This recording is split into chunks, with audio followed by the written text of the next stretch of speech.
Hallo liebe Häkelfreunde, dieser coole und lässige Poncho ist vielseitig kombinierbar und kommt genau richtig für jene Damen, welche den Herbst mit einem extravaganten Kleidungsstück begrüßen wollen.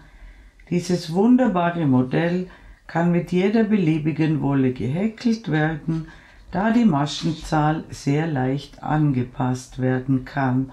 Auch die Länge ist variierbar. Angaben zum verwendeten Material sowie Richtwerte zum Verbrauch für eure Größe findet ihr auf der Materialseite nach den Intros. Die Angaben für die Größen 36 bis 50 erscheinen immer dann im Video, wenn sie benötigt werden. Und jetzt wünsche ich euch wie immer viel Freude beim Nacharbeiten.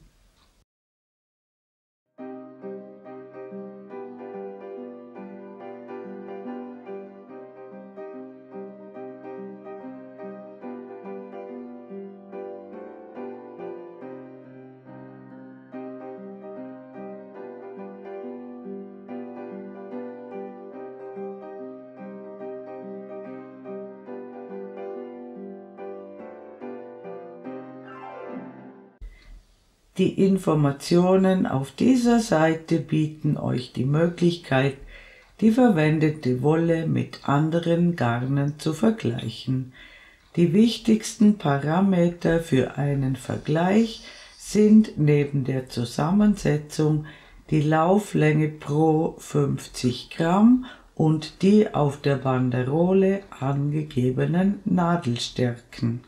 Bei den Materialangaben handelt es sich immer um Richtwerte. Die Verwendung anderer Wolle oder anderer Nadelstärke kann den Materialverbrauch beeinflussen. Deshalb solltet ihr immer genügend Material kaufen bzw. die Nachkaufmöglichkeit sicherstellen. Dieses Projekt kann mit jeder beliebigen Wolle gehäkelt werden, weil die Maschenzahl sehr einfach angepasst werden kann. Wählt die Nadelstärke passend zu eurer Wolle.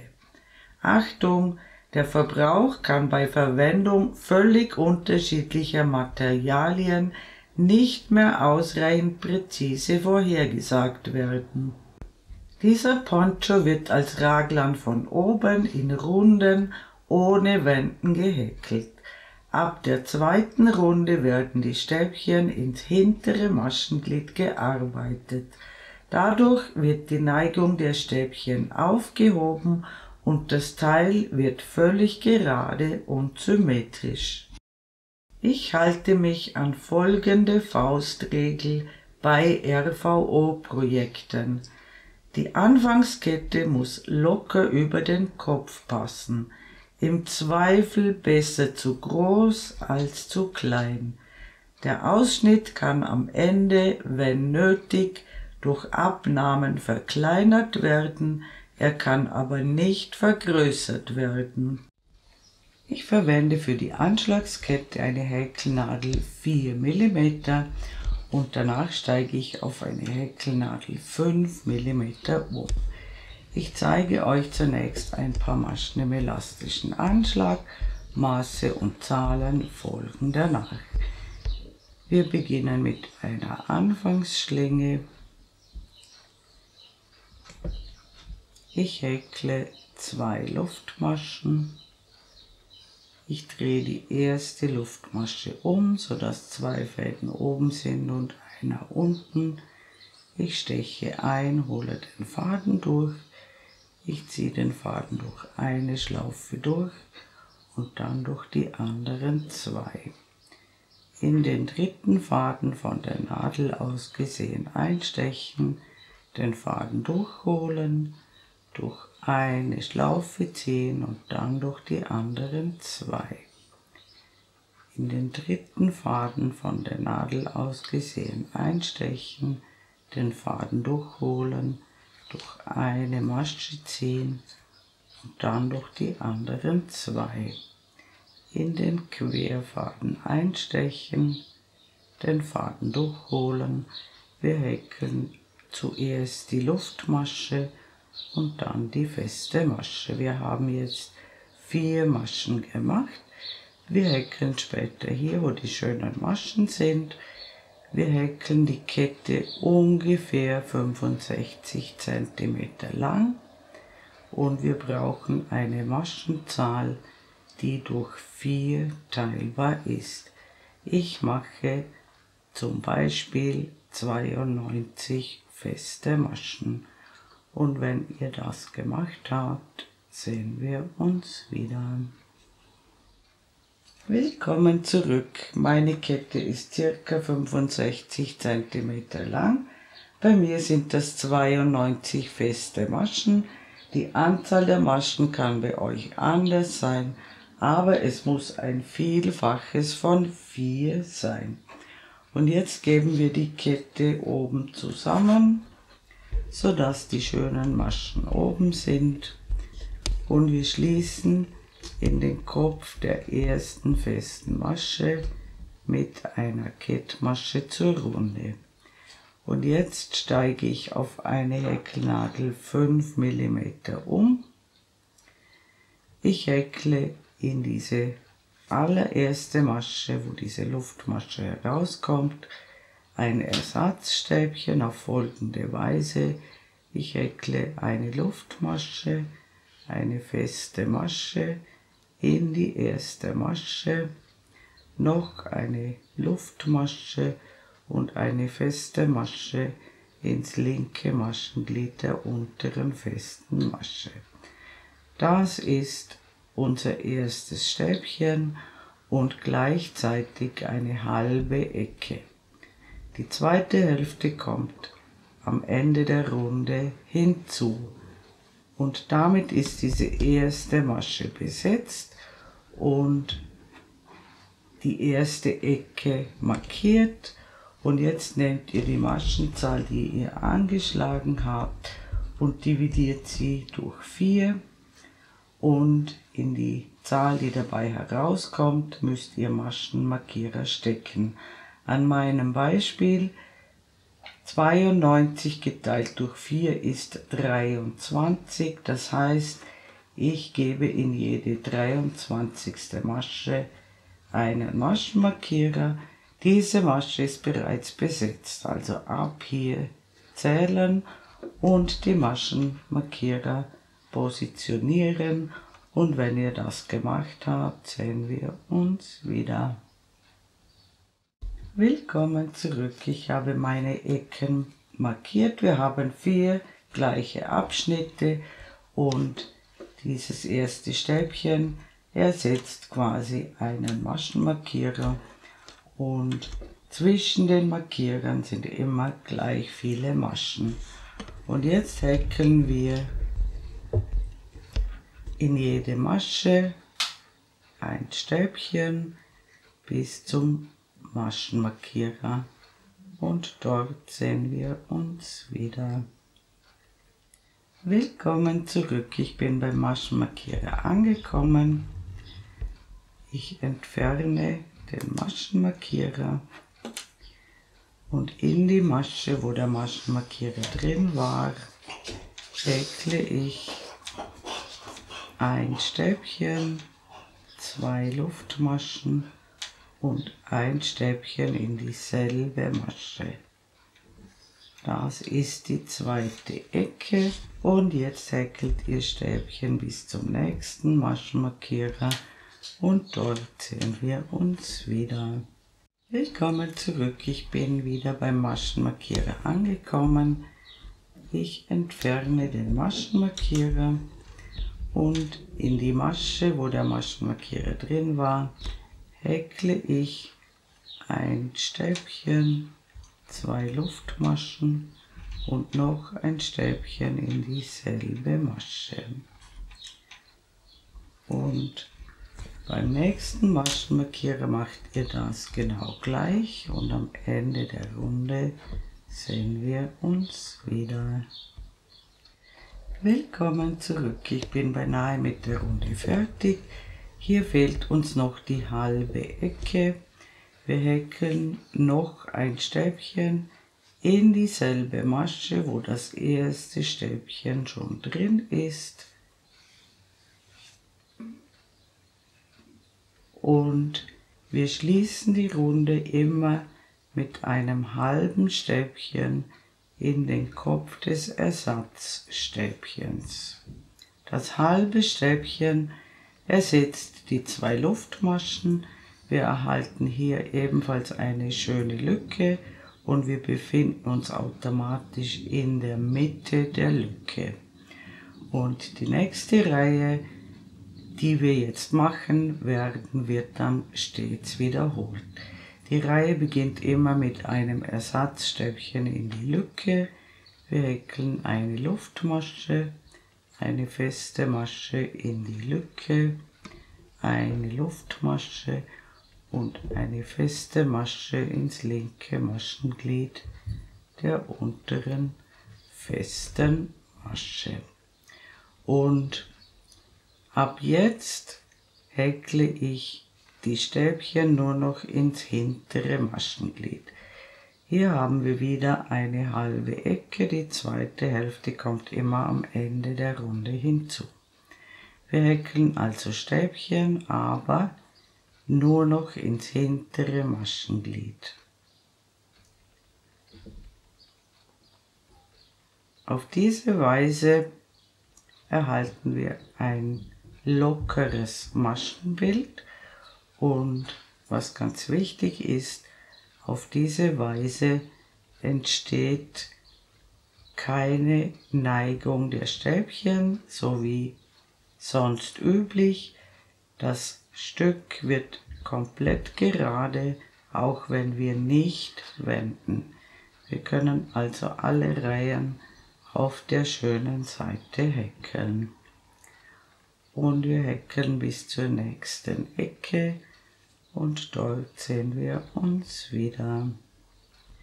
Willkommen zurück, ich bin an der Ecke angekommen und hier häkeln wir in die Lücke ein Stäbchen, 2 Luftmaschen und ein Stäbchen.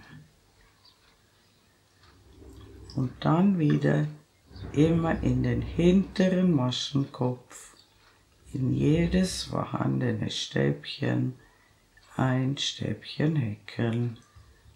Und die anderen Ecken macht ihr genau gleich und am Ende der Runde sehen wir uns wieder. Willkommen zurück, ich bin beinahe mit der Runde fertig. Ganz wichtig, nie vergessen am Ende noch ein Stäbchen in die Lücke und dann mit einem halben Stäbchen in den Kopf des Ersatzstäbchens zur Runde schließen.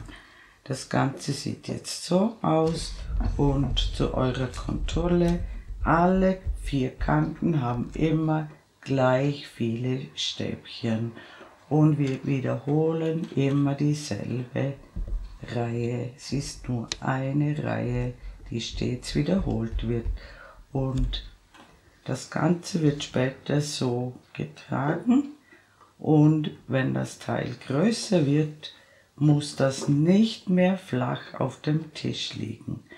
Ich häkle ein paar Runden weiter, damit ihr seht, wie das dann aussieht und dort sehen wir uns noch einmal wieder. Willkommen zurück, so sieht das Ganze nach einigen Runden aus und ihr seht, wenn man das jetzt so auf den Tisch legt, liegt es nicht mehr flach auf dem Tisch, sondern es wird so später getragen. Und jetzt häkelt ihr so lange weiter, bis ihr ein bestimmtes Maß erreicht habt und welches Maß das ist und wie ihr das messen müsst, das seht ihr in der nächsten Einstellung. Willkommen zurück, mein Poncho hat das gewünschte Maß erreicht. Ich habe hier in der Raglanschräge gemessen, ca. 50 cm. Die anderen Maße schreibe ich euch oben in die Ecke. Es handelt sich dabei um Richtwerte. Ihr könnt den Poncho natürlich auch noch etwas länger machen. Aber jetzt kommen noch ca. 5 cm Bund dazu und ich häkle die Ecke genau wie immer. Ich beginne mit dem Ersatzstäbchen und dann häkle ich ein Reliefstäbchen von vorne und in die nächste Masche häkle ich eine verlängerte feste Masche und hier steche ich ganz normal in beide Maschenglieder ein, hole den Faden durch, ich ziehe ihn durch eine Schlaufe durch und dann durch die anderen 2. Dann wieder ein Reliefstäbchen von vorne und in die nächste Masche eine verlängerte feste Masche. Ein Reliefstäbchen von vorne und bei der verlängerten festen Masche durch beide Maschenglieder einstechen, den Faden durchholen, durch eine Schlaufe ziehen und dann durch die anderen 2. Und das machen wir bis zur Ecke und dort sehen wir uns wieder. Willkommen zurück, ich bin an der Ecke angekommen. Bei mir endet die Kante mit einer verlängerten festen Masche. Das kann aber auch ein Reliefstäbchen von vorne sein. Das spielt keine Rolle. Das hängt davon ab, ob ihr eine gerade oder eine ungerade Anzahl Maschen habt. Einfach bis zur Ecke häkeln, so wie es sich ausgeht. Die Ecke häkeln wir wie immer mit einem Stäbchen, 2 Luftmaschen und einem Stäbchen und dann beginnen wir einfach wieder mit einem Reliefstäbchen von vorne und wir häkeln einmal rundherum und dann sehen wir uns wieder. Willkommen zurück, ich bin rundherum gekommen. Wir häkeln wie gewohnt in die letzte Lücke ein Stäbchen. Wir schließen wie gewohnt mit dem halben Stäbchen ins erste Stäbchen zur Runde. Wir häkeln wie gewohnt das Ersatzstäbchen in die Lücke.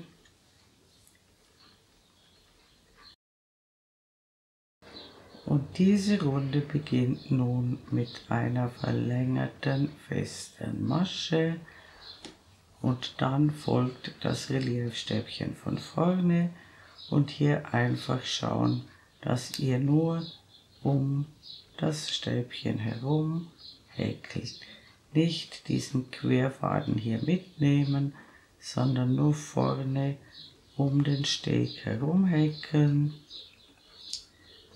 Und dann wieder eine verlängerte feste Masche häkeln. Hier um den vorderen Steg herum häkeln und einfach alle Maschen so häkeln, wie sie erscheinen. Die Ecken bleiben genauso wie bisher und ich mache circa 5 cm Bund. Ihr könnt natürlich auch mit dem Bund den Poncho noch länger machen als ich. Und wenn ihr diese 5 cm oder eben mehr gemacht habt, dann sehen wir uns wieder. Willkommen zurück. Ich habe die Umrandung fertig gehäkelt. Bevor wir den Kragen machen, zeige ich euch, wie ich die Knöpfe anbringen werde. Ihr klappt dieses untere Teil hinein, legt das obere drauf und ich nähe hier 3 Knöpfe an. Durch beide Teile durch. Und hier lasse ich ungefähr 20 cm offen für den Arm. Und auf der anderen Seite darauf achten, dass das genau gleich ist, also das untere Teil hineinklappen, das obere Teil drauflegen und hier durch beide Teile durch die Knöpfe annähen. Und dann machen wir noch den Kragen und hier beginne ich bei einer Schulter in irgendeiner Masche und ich steche hier tiefer ein. Ich nehme nicht nur den obersten Faden. Ich hole den Faden durch. Ich mache einen Knoten.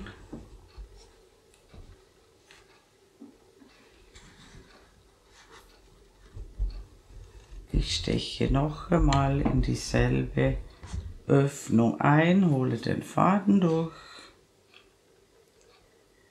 und häkle ein Ersatzstäbchen.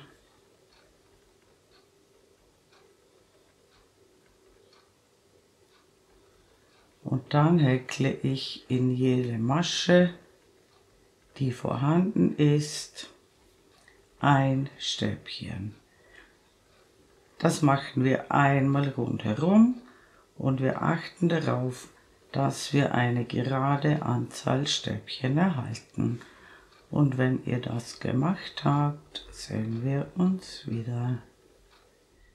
Willkommen zurück, ich bin rundherum gekommen.